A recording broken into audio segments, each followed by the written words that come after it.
rahmatullahi ta'ala wa barakatuh. Masoyana da abokaina, assalamu alaikum wa rahmatullahi ta'ala wa barakatuh. Kashi na biyu.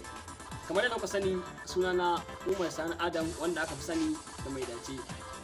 Kamar yadda kowa ya sani, na daɗe ina kallon abubuwa da dama a cikin wannan YouTube channel namu mai suna Garzali Buda Online TV.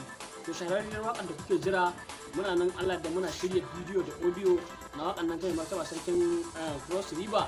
In Allah yadda zamu ɗora ta a wannan YouTube channel in Allah yadda zuwa September, amma ba mu tsayar da rana ba. Abin da muke so ya kasance masoya sun yi akai abu guda ɗaya ne.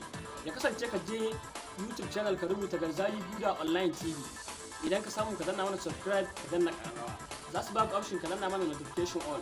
A dai in dai ka yi wannan, to in Allah yadda daga zarar an ɗora waƙar za a yi maka notification, za a sanar da kai cewa mun ɗora wannan waƙar, kai ko sai kai kokari domin zuwa ka saurara. In Allah yadda za mu ɗora audio bayan sati ɗaya mu ɗora muku bidiyo. Assalamu alaikum wa rahmatullahi wa barakatuh.